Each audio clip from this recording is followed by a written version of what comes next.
हर पल आपके साथ। नमस्कार, हरपल न्यूज देख रहे हैं आप। मैं हूं आपके साथ नुपुर सक्सेना। स्वागत है आप सभी का न्यूज पॉइंट में। खबरों का रुख करेंगे, लेकिन इससे पहले नजर इस वक्त की हेडलाइंस पर। बढ़ते कोरोना के बीच एक्शन में चुनाव आयोग। स्वास्थ्य सचिव के साथ 27 सितंबर को होगी बड़ी बैठक। कल इलाहाबाद हाईकोर्ट ने की थी पीएम मोदी से यूपी में चुनावी रैलियों पर रोक लगाने की अपील। चुनाव से पहले किसानों को सीएम चन्नी का बड़ा तोहफा, 2 लाख की कर्ज माफी, स्मारक का निर्माण और एफआईआर रद्द करने का ऐलान। अयोध्या और बहराइच के दौरे पर सीएम योगी आदित्यनाथ। 6 जिलों को आयुष अस्पताल की सौगात, 250 आयुर्वेदिक डिस्पेंसरी का उद्घाटन। मध्य प्रदेश के बाद अब यूपी में भी नाइट कर्फ्यू, क्रिसमस और न्यू ईयर सेलिब्रेशन पर भी लगाई गई पाबंदी 25 दिसंबर से लागू होगी सख्ती। रुक करते हैं अब खबरों का। पंजाब में विधानसभा चुनाव से पहले कांग्रेस सरकार ने किसानों को बड़ा तोहफा दिया है। मुख्यमंत्री चरणजीत सिंह चन्नी ने आज किसानों की कर्ज माफी का ऐलान किया है। उन्होंने बताया कि किसानों का 2 लाख रुपए तक का कर्ज माफ किया जाएगा।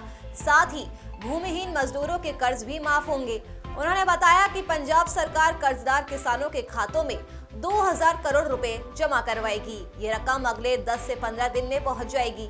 उन्होंने बताया कि सरकार ने श्री भगवत गीता और रामायण पर अध्ययन केंद्र स्थापित करने का भी फैसला किया है। यह अध्ययन केंद्र पटियाला में स्थापित किए जाएंगे।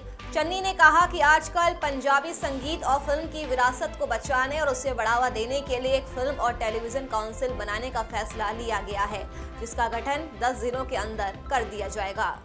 कोई ऐसा नहीं बात है, हम अपनी तरफ से पूरे सतर्क हैं और हर तरीके से सतर्की से काम कर रहे हैं। वहाँ जितने कैमरे लगे हुए हैं, हर चीज़ से यही एविडेंस अभी तक यही आ रहा है कि वही आदमी ऑपरेट करने वाला था, उसके अपने ऊपर ही चल। अजय तक तो ये पता लग गया कि वो उत्थे किसी तरह की बेअदबी की गल नहीं है। अजय तक इत्थे असीं पहुंचे हैं और वो बंदे नूं फड़ के मार दिता है। इत्थे तक असीं।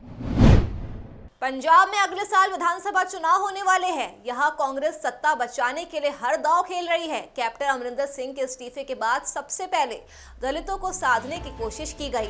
चरणजीत सिंह चन्नी को राज्य का पहला दलित सीएम बनाया गया। इसके बाद अब पंजाब कैबिनेट ने अनारक्षित वर्गों के लिए राज्य सामान्य श्रेणी आयोग की स्थापना को मंजूरी दे दी है। इस बात की जानकारी खुद मुख्यमंत्री चन्नी ने ट्वीट करके दी है। सीएम चन्नी ने ट्वीट कर लिखा कि कैबिनेट ने अनारक्षित वर्गों के लिए पंजाब राज्य सामान्य श्रेणी आयोग के गठन को मंजूरी दी है। ये आयोग विभिन्न कल्याणकारी योजनाओं के प्रभावी क्रियान्वयन के अलावा अनारक्षित वर्गों के हितों की रक्षा करेगा। देश में कोरोना वायरस के मामले एक बार फिर से बढ़ रहे हैं। कल इलाहाबाद हाईकोर्ट ने कोरोना वायरस के खतरे को लेकर चुनावी रैलियों पर रोक लगाने की अपील की थी। वहीं अब विधानसभा चुनाव को लेकर चुनाव आयोग भी सतर्क हो गया है। 3 दिन बाद यानी 27 दिसंबर को चुनाव आयोग स्वास्थ्य सचिव के साथ कोरोना के हालात में चुनाव को लेकर बैठक करने वाला है। दरअसल देश में कोरोना के खतरनाक वेरिएंट ओमिक्रॉन के मामले लगातार बढ़ते ही जा रहे हैं। देश में कोरोना की तीसरी लहर का सामना ना करना पड़े, इसलिए इलाहाबाद हाईकोर्ट ने प्रधानमंत्री नरेंद्र मोदी और चुनाव आयोग से अपील की है कि रैलियों पर रोक लगाई जाए और चुनाव टालने पर भी विचार किया जाए। केंद्रीय मंत्री और अमेठी से सांसद स्मृति ईरानी आज अपने संसदीय क्षेत्र पहुंच रही है। इस दौरान वो विकास कार्यों का लोकार्पण और शिलान्यास करेगी।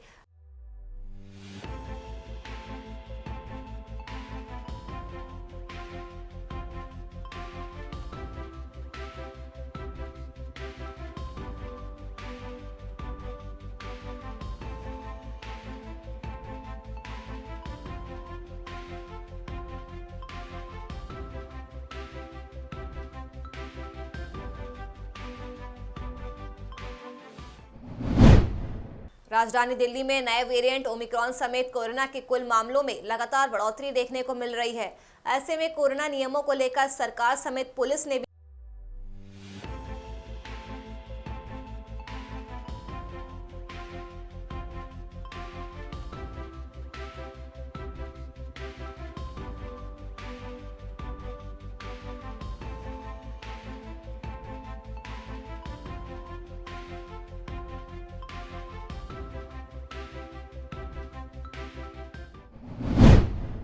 यूपी के प्राइमरी स्कूलों में सहायक अध्यापक के 69,000 पदों पर होने वाली भर्ती का विवाद खत्म होने का नाम नहीं ले रहा है।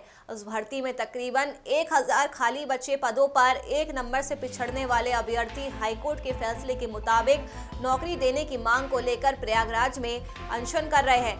बता दें कि भर्ती परीक्षा कराने वाली संस्था परीक्षा नियामक प्राधिकारी के दफ्तर पर चल रहे अनशन का आज दूसरा दिन है।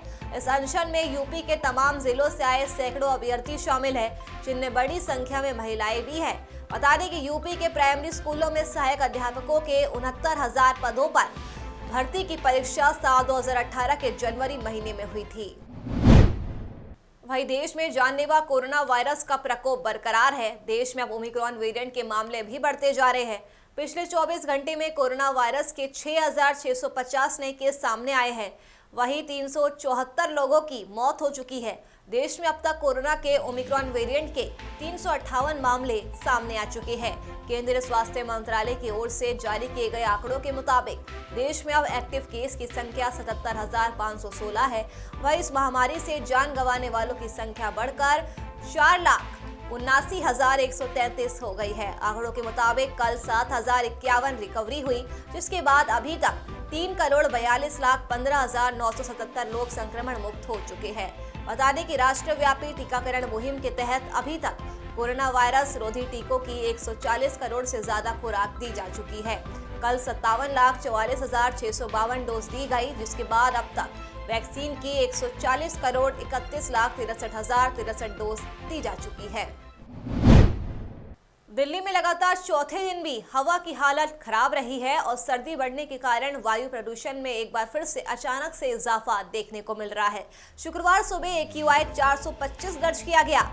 हवा की कम रफ्तार की वजह से AQI गंभीर श्रेणी में रहा। इससे पहले गुरुवार को शहर का 24 घंटे का औसत AQI 423 दर्ज किया गया था। वहीं पड़ोसी राज्य फरीदाबाद में गुरुवार को AQI 452, गुरुग्राम में 362 रहा, जबकि उत्तर प्रदेश के गाजियाबाद में 411, ग्रेटर नोएडा में 412 और नोएडा में 412 दर्ज किया गया। ये बहुत खराब की श्रेणी में आता है। जम्मू कश्मीर में बर्फबारी के बीच न्यूनतम तापमान में थोड़ा सुधार देखने को मिला है। घाटी के तंगमर्ग, गुलमर्ग और बाबरेशी इलाके में 2 से 3 इंच ताज़ा बर्फबारी हुई थी। मौसम विभाग के अनुसार श्रीनगर के न्यूनतम तापमान में सुधार हुआ और बीती रात 2.6 डिग्री सेल्सियस दर्ज किया गया है। वहीं पहलगाम में 0.3 और गुलबर्ग में -3.7 डिग्री सेल्सियस दर्ज किया गया। बता दें कि 26 दिसंबर को जम्मू कश्मीर के कई इलाकों में भारी बारिश और बर्फबारी का अनुमान है। वहीं पुंछ इलाके में भारी बर्फबारी के बाद मुगल रोड पर ट्रैफिक को बंद कर दिया गया। ये सड़क सर्दियों में भारी बर्फबारी की वजह से अक्सर बंद रहती है। क्रिसमस और नववर्ष के अवसर पर मथुरा, वृंदावन समेत पूरे ब्रज क्षेत्र में बड़ी संख्या में श्रद्धालुओं के लिए आने की संभावना है। पिछले सालों में न्यू ईयर पर उमड़ी भीड़ को देखते हुए पुलिस ने वृंदावन में भारी वाहनों की नो एंट्री पर रोक लगा दी थी। धार्मिक नगरी में बने होटल, गेस्ट हाउस और आश्रमों में साल के अंतिम हफ्ते में आने वाले श्रद्धालुओं ने रूम फुल करा दिए। पिछले सालों में श्रद्धालुओं की संख्या पर नजर डालें तो यहाँ साल के अंतिम हफ्ते में लाखों की संख्या में श्रद्धालु आते हैं। इस बार 25 दिसंबर से लेकर 2 जनवरी तक वृंदावन में ही करीब 5 लाख श्रद्धालुओं के आने का अनुमान है। बड़ी संख्या में श्रद्धालुओं के आने की संभावना को देखते हुए पुलिस ने भी सभी तैयारियां पूरी कर ली है। जमीन खरीदारी में आए अधिकारियों के नाम के बाद सपा नेता और पूर्व राज्य मंत्री पवन पांडे ने प्रेस वार्ता की। इस दौरान पवन पांडे ने बीजेपी सरकार पर जमकर हमला बोला। पूर्व मंत्री ने कहा कि योगी सरकार में राम के नाम पर अधिकारी और नेता लूट रहे हैं। उन्होंने अधिकारियों के खिलाफ नाराजगी जताई। योगी सरकार के अधिकारी राम राम जपते हैं, पहले डीएम थे और अब कमिश्नर बनकर लूट कर रहे हैं। बगैर नियम कानून का पालन किए हुए जमीन की खरीद फरोख्त करने का काम, अपने परिवार के नाम जमीन लिखाने का काम भारतीय जनता पार्टी के द्वारा पाले पोसे गए यहाँ पर बैठे हुए बड़े बड़े अधिकारी कर रहे हैं।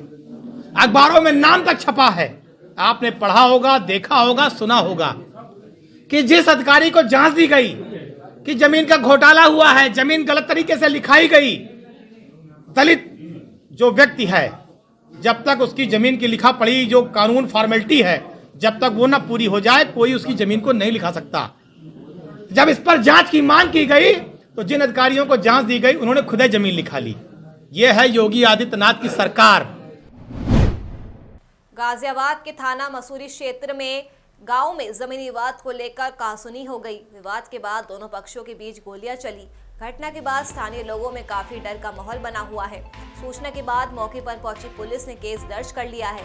वहीं एएसपी आकाश पटेल ने बताया कि ग्राम दवारसी के बासित प्रधान और पूर्व बॉबी प्रधान के बीच हुई गोलीबारी की वजह पुरानी जमीनी का विवाद बताया जा रहा है। थाना मसूरी क्षेत्र के ढवारसी ग्राम में कल एक जमीन के विवाद को लेकर राजस्व की टीम मौके पर स्थलीय निरीक्षण करने गई थी। उसी समय वहां वर्तमान बाशित प्रधान पक्ष एवं पूर्व प्रधान बॉबी पक्ष के बीच में कुछ कहासुनी हुई थी। इस कहासुनी के बाद आज वापस से इन दोनों पक्षों में लड़ाई झगड़ा हुआ है, जिसमें वैध एवं अवैध असलहों से कुछ फायरिंग की गई है। पुलिस को मौके पर कारतूस के खोखे बरामद हुए हैं और इस मामले में संज्ञान लेकर पुलिस की तरफ से ही मुकदमा लिखाकर दोनों पक्षों के खिलाफ वैधानिक कार्रवाई की जा रही है। मेरठ में गुरुवार को रासना के डिग्री कॉलेज में दबंग छात्रों ने क्लासरूम में घुसकर एक छात्र पर जानलेवा हमला करते हुए उसके साथ मारपीट की। छात्रों को पीटते हुए कॉलेज के बाहर तक घसीट लाए। यही नहीं, आरोप है कि दबंगों ने कॉलेज में आतंक फैलाने के मकसद से फायरिंग की। इस मामले को लेकर पीड़ित छात्र की ओर से 3 लोगों के खिलाफ रिपोर्ट दर्ज कराने की तहरीर दे दी गई है। जानकारी के मुताबिक उखलीना गांव निवासी कार्तिक शर्मा ने बताया कि वो रासना के कॉलेज में पेपर देने के लिए गया था। इस दौरान कुछ दबंग क्लास रूम में घुस गए और उसे बेवजह मारना पीटना शुरू कर दिया। बता दें कि छात्र की ओर से तहरीर दी गई है, पुलिस कार्रवाई कर रही है। मेरा ये फर्स्ट ईयर में फर्स्ट मीटिंग में पेपर था। मैं पेपर दे रहा था, कुछ 4-5 लड़के आए, उन्होंने मुझे पीटते पीटते बाहर ले गए। अच्छा। वहाँ पे टीचर भी थे और मैनेजमेंट सारी कमेटी थी, किसी ने भी मुझको नहीं छुटाया। फिर उन्होंने जान से मारने की धमकी दी और गोली वगैरह भी चलाई। अच्छा। जिससे एक गोली लगने से मैं बच गया। यूपी के रोहता में गुरुवार को गांव पूटखास स्थित डाकघर की शाखा में एक विशेष कैंप का आयोजन किया गया, जिसमें आईटीबीपी के खाते, ई श्रम कार्ड, सुकन्या के खाते और आधार अपडेशन और अन्य डाकघर की सुविधाओं को कैंप में प्रदान किया गया।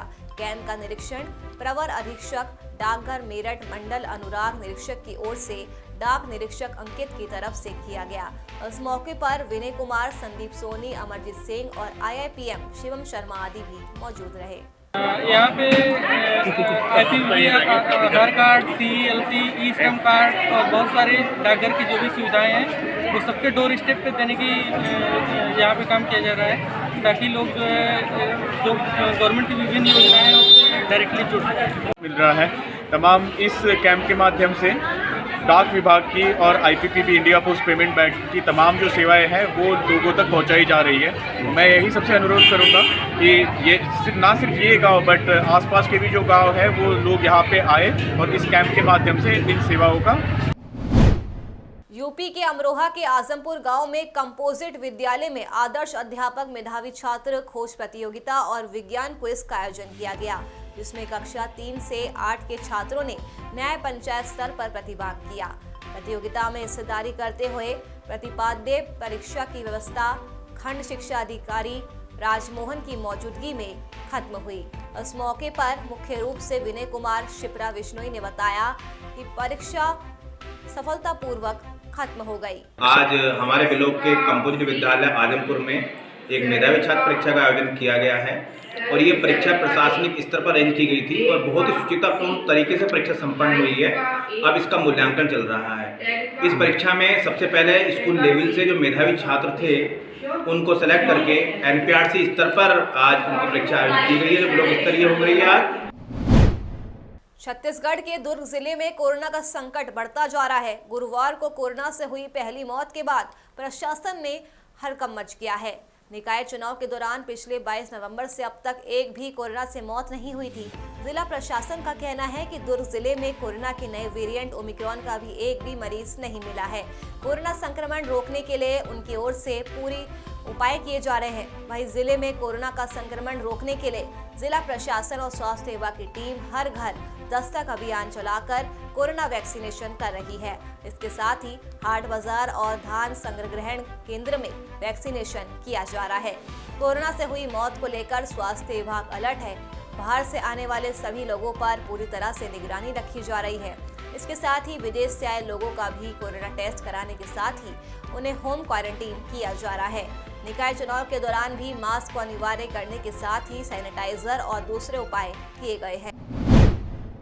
ऑस्ट्रेलिया में कोरोना का कहर बढ़ता जा रहा है। ऑस्ट्रेलिया में पहली बार एक दिन में 8000 से ज्यादा नए मामले सामने आए हैं। सबसे ज्यादा कोविड न्यू साउथ वेल्स में 5715 केस आए हैं। आपको बता दें कि इनमें से 80% मरीजों में ओमिक्रॉन वेरिएंट मिला है। वहीं न्यू साउथ वेल्स और विक्टोरिया में सार्वजनिक इलाकों के इंडोर में 8 साल से ज्यादा उम्र के लोगों को फेस मास्क अनिवार्य कर दिया गया है। बांग्लादेश के झलकोटी जिले में शुक्रवार सुबह एक फेरी में आग लग गई। आग लगने से फेरी में सवार 27 लोगों की मौत हो गई है और 100 लोग घायल हो गए हैं। झलकोटी जिले में additional deputy commissioner Mohammad Najmul Alam ने बताया कि फेरी में करीब 1000 लोग सवार थे और फेरी ढाका से बरगुना जिले की तरफ जा रही थी। बता दें कि हादसा बांग्लादेश की राजधानी ढाका से 200 किलोमीटर की दूरी पर हुआ। कोरोना के बढ़ते मामलों के साथ नए वेरिएंट ओमिक्रॉन से सरकार की चिंता बढ़ गई है। अब गहलोत सरकार ने भी नई गाइडलाइंस पर विचार करना शुरू कर दिया है। राजस्थान में भी दूसरे प्रदेशों की तर्ज पर कुछ पाबंदियां लगाई जा सकती है। साथ ही मुख्यमंत्री अशोक गहलोत ने ओमिक्रॉन के खतरे पर नियंत्रण करने और कोरोना के मौजूदा हालात का रिव्यू कर आगे फैसला करने के लिए रिव्यू बैठक बुलाई। बता दें कि इस रिव्यू में एक्सपर्ट डॉक्टर सरकार को राय दी कि इस ओपन रिव्यू बैठक के बाद नई गाइडलाइंस को मंजूरी मिलने की संभावना है। केंद्र सरकार की एडवाइजरी के बाद राज्य सरकार भी अब नई गाइडलाइंस को जारी करने पर विचार कर रही है। दक्षिणी दिल्ली के मेहरौली में दिल्ली डिजास्टर मैनेजमेंट अथॉरिटी के आदेश का उल्लंघन करने पर एक क्लब को सील कर दिया गया। क्लब में क्षमता से ज्यादा भीड़ की सूचना मिली थी, जिसके बाद जिलाधिकारी अपनी टीम के साथ निरीक्षण करने के लिए पहुंचे। मौके पर कुल क्षमता के 50% से ज्यादा भीड़ पाए जाने पर ये कार्रवाई की गई। डीडीएमए के ताज़ा निर्देशों के तहत टीम गुरुवार रात करीब 10:45 पर क्लब पहुंची। यहां करीब 600 लोगों की भीड़ थी। कोरोना के नए वेरिएंट ओमिक्रॉन की रोकथाम को लेकर डीडीएमए की ओर से जारी निर्देशों के मुताबिक मेहरौली के तहसीलदार की ओर से कार्रवाई करते हुए भीड़ को हटाया गया और क्लब को सील कर दिया गया है। प्रशासन की ओर से अपील की गई है कि सभी रेस्टोरेंट को निर्देशित किया जाता है कि वे दिशा निर्देशों का पालन करें और सुनिश्चित करें कि वे कोरोना की मौजूदा स्थिति में सुपर स्प्रेडर ना बने। बता दें कि डीडीएमए राजधानी दिल्ली में ओमिक्रॉन के बढ़ते मामलों को देखते हुए क्रिसमस और न्यू ईयर पर होने वाले आयोजनों पर उसने रोक लगा दी है। बिहार के पूर्व मुख्यमंत्री और हिंदुस्तानी आवाम मोर्चा के राष्ट्रीय अध्यक्ष जीतन राम मांझी ने हाल ही में ब्राह्मणों को लेकर विवादित बयान दिया था। मांझी के उस बयान के बाद बिहार की राजनीति में खलबली मच गई थी और खासकर ब्राह्मण समाज से जुड़े संगठन और नेताओं ने उन पर हल्ला बोल दिया था। इसी कड़ी में हिंदूवादी संगठन के लोगों ने पूर्व मुख्यमंत्री जीतन राम मांझी के आवास से चंद मीटर दूर सड़क पर ही सत्यनारायण भगवान की पूजा अर्चना की। हिंदू पुत्र संगठन और श्री राम सेना के लोगों ने मांझी के आवास को गंगा जल से शुद्ध करने की धमकी दी है। संगठनों का कहना है कि मांझी ने कुछ दिन पहले ब्राह्मणों को लेकर जो विवादित बयान दिया था, उससे समाज में रोष है। बता दें कि इस घटना के बाद जीतन राम मांझी के आवास की सुरक्षा बढ़ा दी गई है। मशहूर फिल्म निर्देशक के.एस. सेतुमाधवन का शुक्रवार की सुबह चेन्नई में निधन हो गया है। उन्होंने कई मलयालम फिल्मों में काम किया था। मिली जानकारी के मुताबिक 90 साल के निर्देशक लंबे समय से उम्र संबंधी बीमारियों से पीड़ित थे।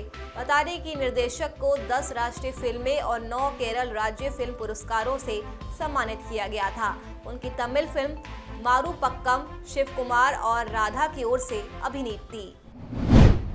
चलिए फिलहाल के लिए न्यूज पॉइंट में मेरे साथ बस इतना ही। देश और दुनिया की तमाम खबरों के लिए आप देखते रहिए हर पल न्यूज। नमस्कार।